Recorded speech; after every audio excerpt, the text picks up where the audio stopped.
Hello, it's Thursday, March 12th, 2020. And I'm Michael James Ott, and I am the host of the Pro and Con Show, a little show that I try to do here, put it on Facebook, and also throw it out there on YouTube. There you go. It's on YouTube. So the purpose of the show is to, try to have some dialogue. We really are struggling so mightily these days, you and I, with just having some dialogue. And so, to me, it's important that we focus on trying to ferret out the truth.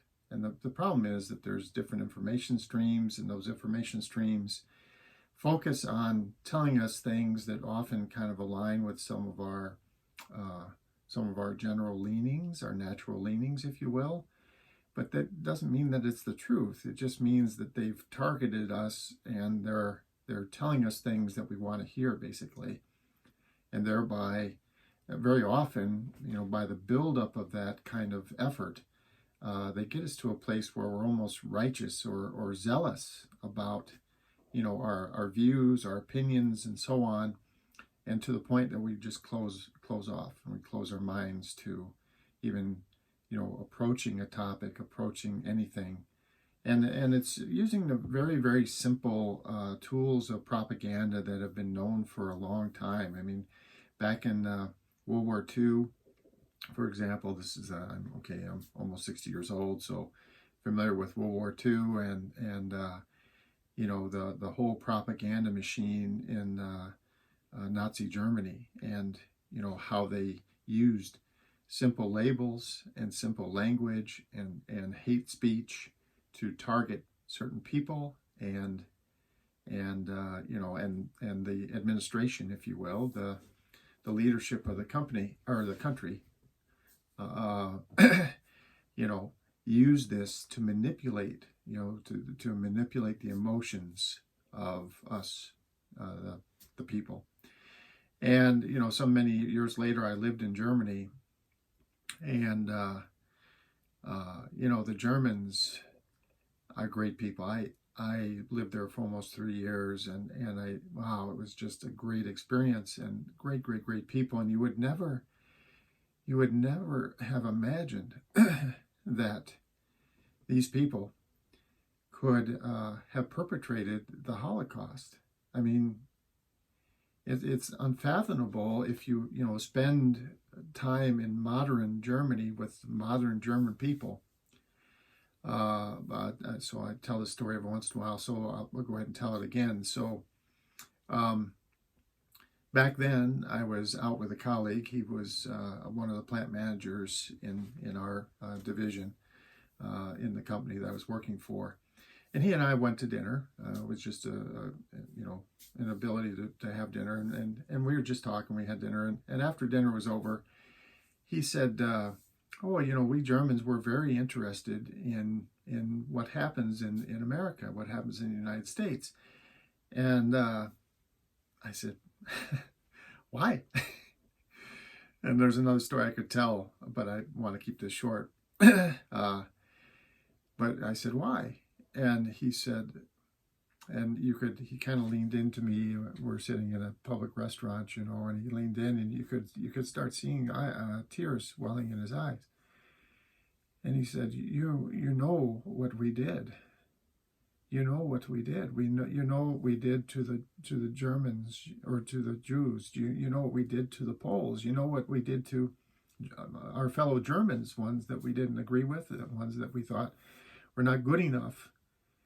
And by the way, if you don't know or have forgotten, the Germans ran 46,000 camps. 46,000 camps across Europe during World War II. And in those camps, 17 million people died.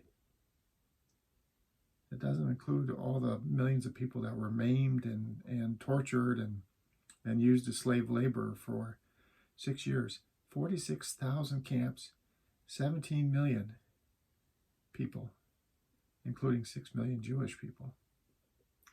Anyway, and so I said, yeah, and he said, you know this place? You know this place called the United Nations? And I said, well, yeah, of course. I know the United Nations, of course. He said, this place, it cannot be here in Germany. It cannot be in France. It cannot be in Great Britain. It cannot be in Brazil. It cannot be in China or Japan or Australia or even Canada. There is one place. There is one place on this planet where this place can be, and that is in your country. Because it is in your country, in your country alone, where people can be counted on to fight for, and sometimes die for, freedom, equality, and fairness. So I put it to you that I've since talked to many other people around the world. The United States is not great because of military might or economic power. If we are great, it is because we fight for, and sometimes die for, freedom, equality, and fairness. Well, the show tonight is called The News, and I haven't emphasized why one of the reasons why we struggle, which is, the fact that there's different information streams out there. And like I was saying, they're tailored to kind of tell us what we want to hear and, press the buttons that cause us to segregate, to be divided as a nation. They push our emotional buttons, these political parties and their agents. And they keep us divided because that's a way to keep us controlled, just like the propaganda kept the German people controlled back in the 1930s and 1940s. So anyway, let's because I haven't done it for a while, let's look at some of these information streams and just see what they have to say today. So the big headlines in general are. Number one, the coronavirus thing is continues to take off, and it continues despite some people, various experts saying, some of them saying, well, we really shouldn't worry about it. It's probably going to be just like the regular influenza. Well, so far, it looks like it's quite a bit different. And one of the information streams here, the Fox News website, they actually posted a short summary of a recent report. It hasn't been peer reviewed yet, but it's about how the coronavirus lasts and surfaces in the air. So I'm going to touch on some of that here in a moment. But the coronavirus does appear to be quite a bit more of a contagion than normal flu. And it also seems to be still, as the data continues to come in, still quite a bit more deadly. So kind of a factor of 10 or more deadly than normal influenza. And because of, we're still trying to stop the spread of it, we're still trying to minimize the thing because when you get it, a big enough percentage of people that get it get very seriously ill, and it can easily overwhelm our healthcare systems. And that's in very developed nations, like in Italy, for example. They're having an outbreak there, and it's the number of people that they know have the virus is in the thousands, but they're having hundreds of deaths. This is it's kind of overwhelming the regions, the healthcare systems in the regions where these outbreaks are occurring. It's a real problem, and so to mitigate that, we're all doing these kind of social separation kinds of things, where we're trying to stay apart from each other and make sure we wash our hands a lot and try to remember not to touch our nose and face and around our eyes, especially in our noses. especially if we haven't just immediately beforehand, thoroughly washed our hands.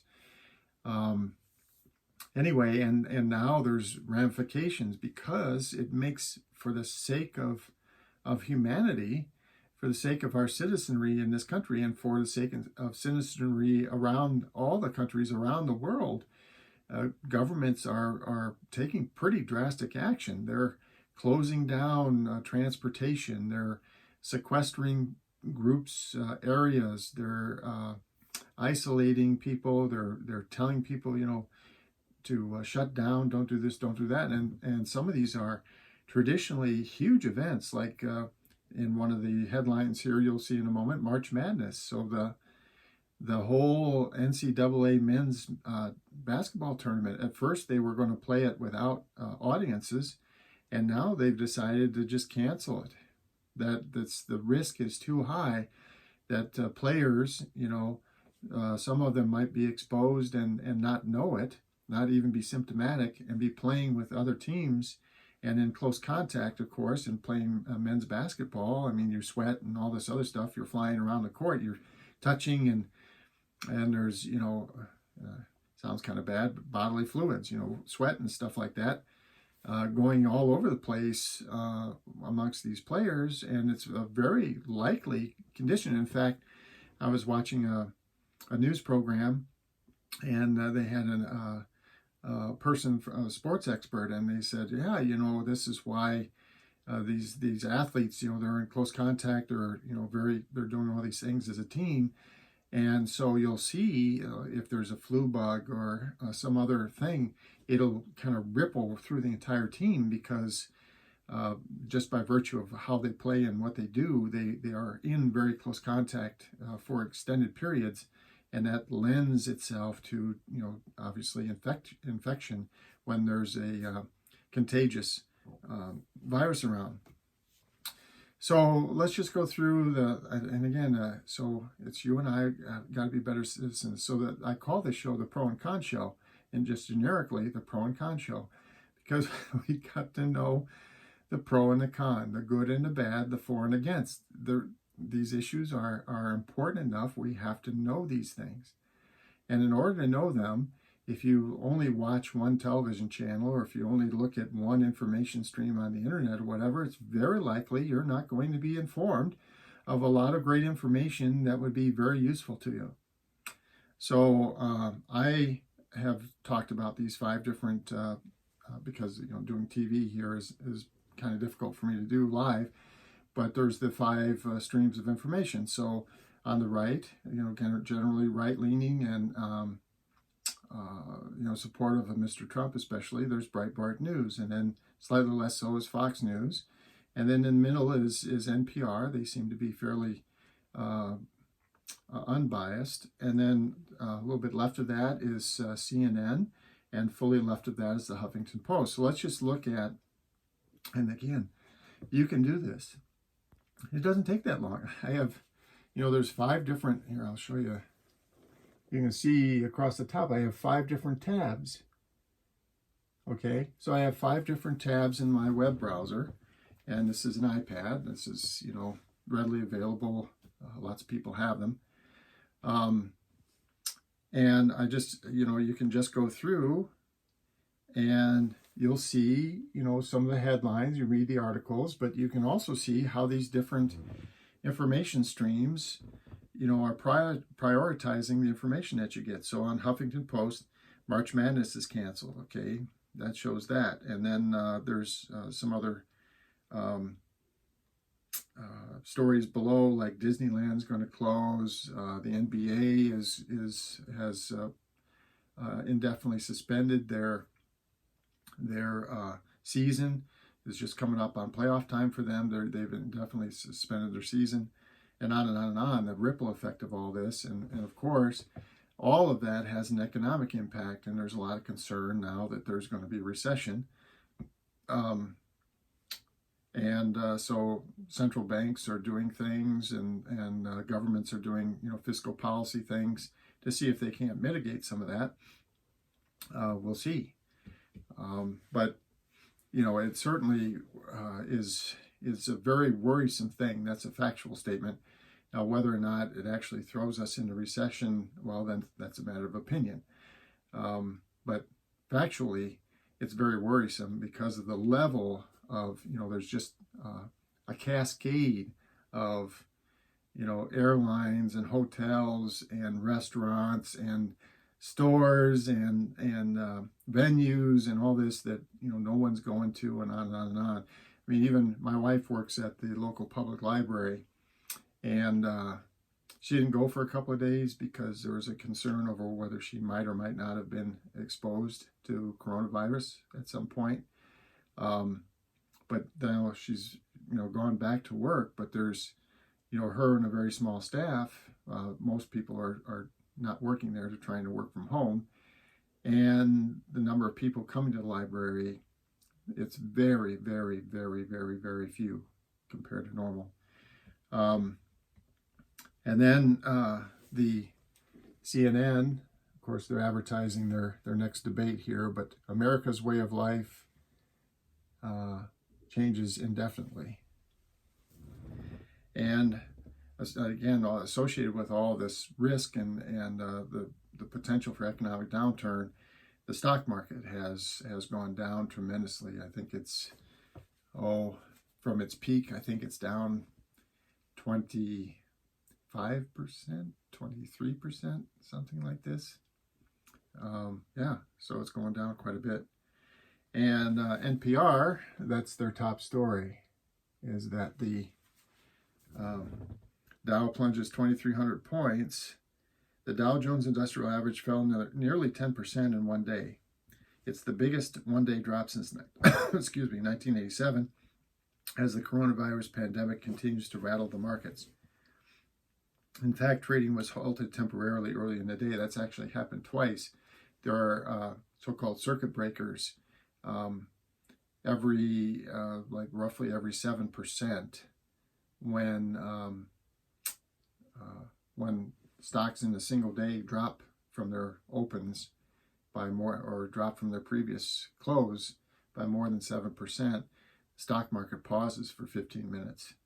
And that's because there's all kinds of computerized order entry and stuff like that going on. Plus, gives everybody, the traders and whatnot, the brokers, a chance to take a step back and see, do we understand what's going on here? And, this trend is a serious trend. So are we going to continue this? So it makes a lot of sense. And then it starts trading again after the 15 minutes. And if it goes down another 6 or 7%, then it halts again for 15 minutes. And if it goes down a total of 20% in one day from the previous close, it closes. It just says, okay, we're not going to suffer more than a 20% drop in a single day in our exchanges. I might argue that maybe they'd want to change those levels, but anyway. And then, so I just want to touch on Fox News here. So yesterday they were touting, because again, generally they try to support Mr. Trump. Yesterday they were touting how it was a super big increase a couple of days ago for the stock market, because it had actually recovered. It had a huge loss on Monday, recovered a little bit, quite a bit on Tuesday, and they were trumpeting how that the stock market was, healing itself and going to be great. Well, then Wednesday and Thursday, it's gone down again. But here's the article that I just wanted to touch on, and then I'll finish for today here.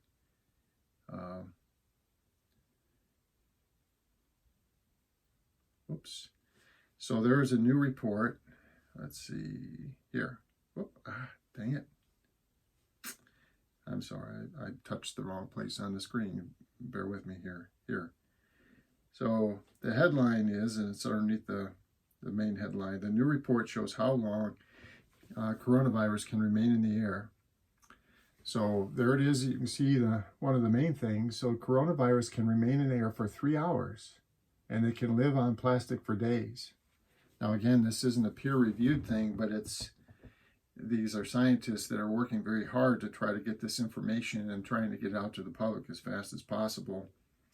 So the new study is suggesting that this coronavirus can remain in the air for up to 3 hours, and it can live on surfaces such as plastic and stainless steel for up to 3 days. The study also notes that the virus can remain on copper surfaces for 4 hours and for cardboard for 24 hours. The research found it could stay on stainless steel and plastic for anywhere between 2 and 3 days. So this is a long time to sit on a surface. Our results indicate the aerosol transmission of coronavirus COVID-19 is plausible, as the virus can remain viable in aerosols for multiple hours and on surfaces for days. And again, the study has not yet been peer-reviewed, but they're, again, it's part of the group around the globe that's trying to learn as much about this as possible, as quickly as possible. So another study published back in February concluded that this coronavirus is similar to other coronaviruses, and therefore it could live on surfaces like metal, glass, and plastic for up to 9 days. And then again, high percentage alcohol, hydrogen peroxide, 0.5% hydrogen peroxide, 0.1 sodium hypochlorite are solutions. These solutions can kill it, but without being exposed to these kinds of solutions, if you don't spray a surface and wipe it down with this kind of stuff and expose this for like a minute or so, the stuff can survive. And so just want to point out that this is unlike normal flu.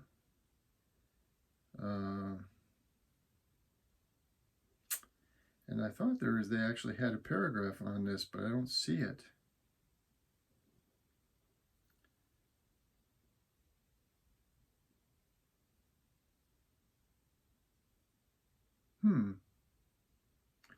Well, there was I swear it was in here. There was a paragraph in here that said that the normal flu viruses typically will only last about 4 to 8 hours on surfaces or whatever, and that I was sure was in here. Oh, here we go. By comparison, the flu virus can only live on surfaces for about 48 hours. So this is a serious thing, and all of us throughout humanity, we're going to have to take this seriously. Now, that means we're going to have to treat each other with a great deal of respect, and also treat this virus with a great deal of respect. And that means that, yes, even though you can't see it, you won't know that it's in the room with you, you have to kind of assume that other people might have been exposed. And we know already that people can be contagious even though they have no symptoms, which is, again, something that's different from normal flu. Okay, normal flu normally have to have fever and stuff like that in order for you to be in the contagion phase of the disease. Whereas this stuff, no, you can be carrying it around. Some people, I've heard reports that some people get this and never even know that they've been exposed, and yet they have a fully developed virus, invasion in their bodies, and yet they have no idea. So every time, they lick their hands or touch their fingers on some surface, they're actually contaminating it with the virus that would be actually deadly to somebody else. And so that's why there is so much going on, and all the events are being closed, and the stock market is going down, and all that, and it'll all pass in time. And thankfully, we're actually doing these things, so it will greatly limit the number of people that actually, die or are seriously hurt, maimed by this kind of thing. But we have to take it seriously. It's no hoax. It's a real thing.